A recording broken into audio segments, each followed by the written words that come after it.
Hey,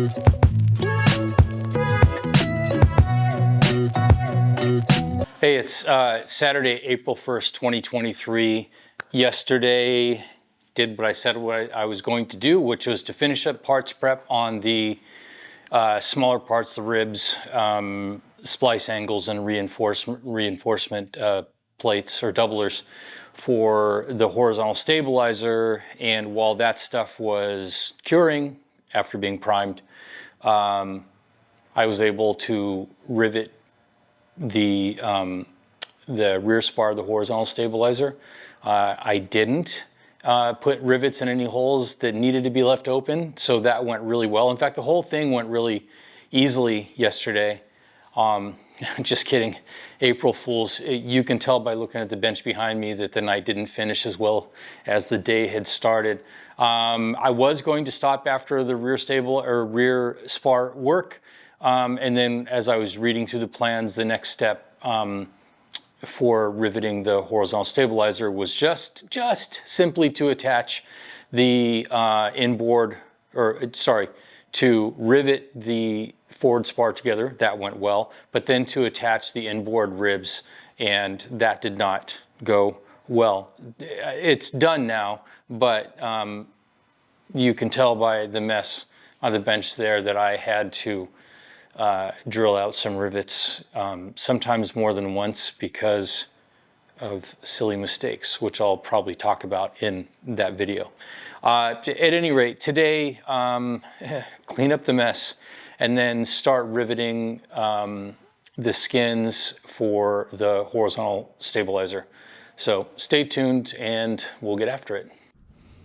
So a little cleanup before any work can be done.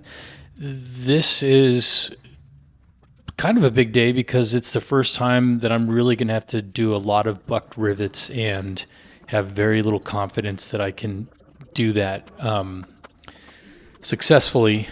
I won't give it away, but later on, not too long after this, I'll give an explanation of how I figured out how to properly set the rivet gun. So you saw that I started working on, this is the bottom of the left side of the skin, and the rivet plan is pretty explicit in that first section that you work on in the plans from Vans. And you start with that middle forward rib, and then you see me, what's going on? I'm drilling all those rivets out, and I just put them in. More on that in the next episode.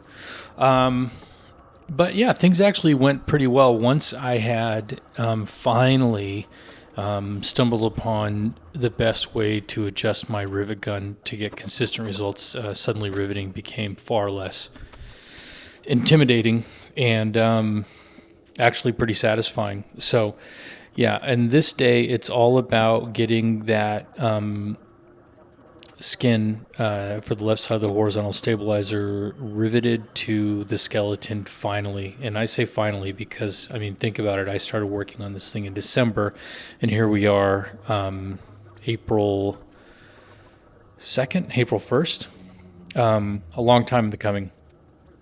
I have, at this point, riveted some other assemblies together, like the elevators and the rudder, but those can all be done with the squeezer and or back riveting.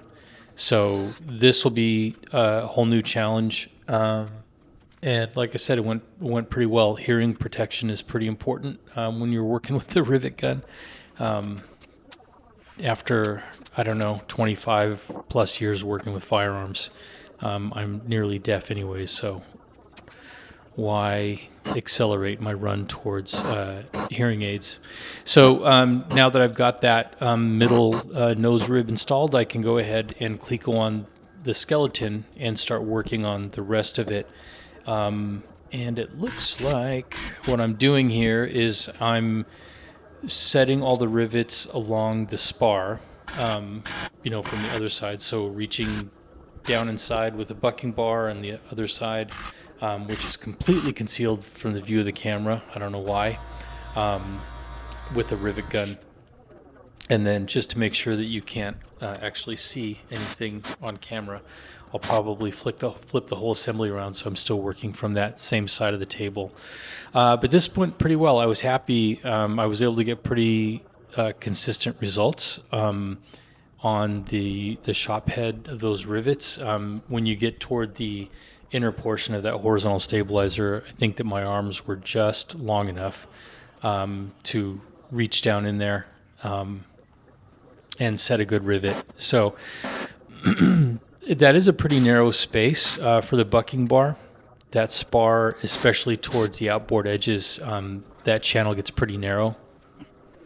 But it turns out that it was, I would say, great practice, but this is actual practical application. But pretty happy with it. In the next video, we'll get into doing the other side, and I'll give an explanation of the mistake that I made very early on in the beginning of this video. Thanks for watching. We'll catch you on the next one. Like and subscribe.